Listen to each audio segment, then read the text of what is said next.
This is a CBS 2 News update. I'm Dick Brennan. Here's what's happening. We're following breaking news this morning. The world is mourning the loss of celebrity chef Anthony Bourdain.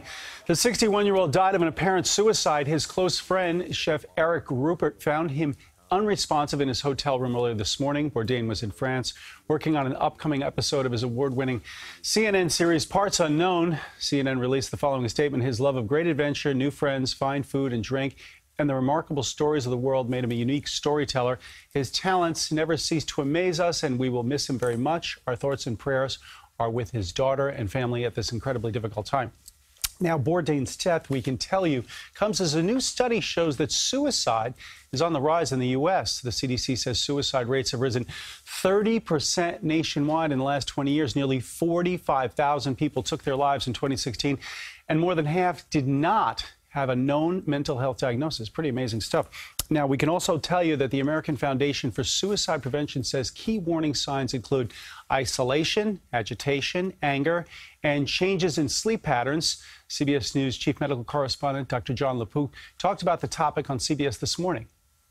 A lot of very smart people are looking at this and saying it's multifactorial. We don't really understand why there's such an increase. The risk factors are things like social isolation, if you're in trouble in terms of alcohol abuse or drug abuse, of course, a history of depression or previous suicide, or even family history of suicide. But one of the things that we keep coming back to when these surprising events happen is you never know what is in somebody's head. And so how do you know? A lot of times people who end up committing suicide, even when they're asked, are you suicidal, they'll say, no, I'm not. Mm-hmm.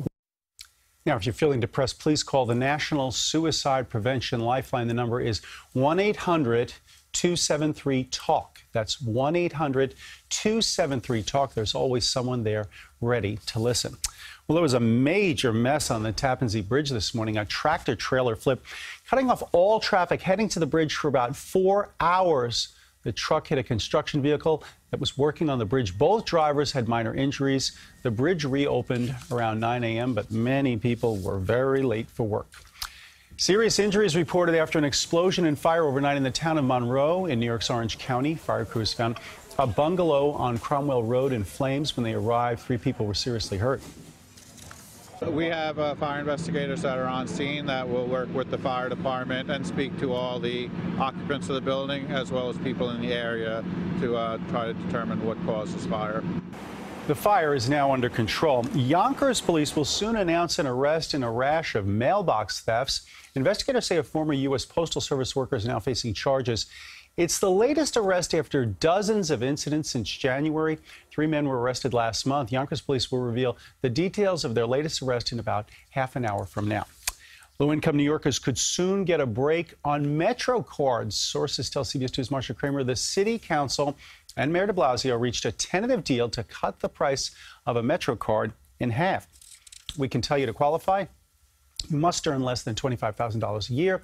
800,000 New Yorkers would be eligible for discounted Metrocards starting in January.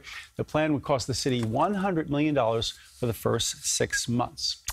Happening today, the recent winner of a $315 million Powerball jackpot set to be revealed at a news conference at lottery headquarters in Lawrenceville, New Jersey. The lone winning ticket for the May 19th drawing was sold at ShopRite in Hackensack, New Jersey. It has a mere cash value of $183.2 million. Don't forget the .2. The jackpot is the 3rd largest in state history. Any dad who knows, who has tried this, says it can be hard to find a restroom where you can change the baby's diapers. Got a lot of them in the women's room, not always in the men's room. CBS 2's Jessica Layton spoke to a Manhattan man who's on a mission in these changing times. The whimpering cry of 4-month-old Saoirse means it's time to be changed. But for city dads like Tom Barrett, dirty diaper duty quickly becomes a dilemma. It saddens me that I have to put my daughter onto a dirty floor. It's just disgusting to think about.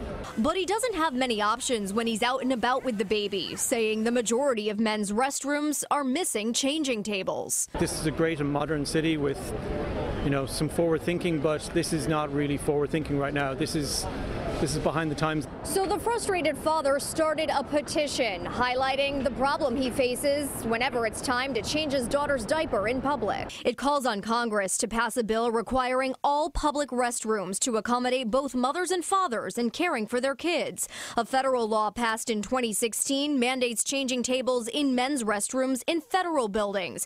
But Tom's wife, who works full-time, says that's not enough. It's not just a responsibility of the mother. Times have changed, and we need to get with the program. The local family's plea comes as a Facebook rant from a New Hampshire dad went viral this week. It said, in the generation of equality among genders and races, then how about making sure us fathers can change our children's diapers on a changing table like the mothers can? Fathers are parents too. For today, Tom feels lucky his wife could take their daughter into the women's room at Bryant Park, with hopes there will soon be more options for him in these changing times.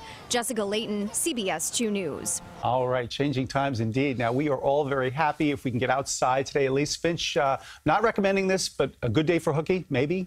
Yeah, if you haven't already gone into work. Yeah. I'm not saying that people should play hooky today. I'm just saying it's not a bad day to kind of skip out on work, or dare I say school? I don't know. Maybe if you're in college, I'm not sure if you can make up that class. I mean, take a look.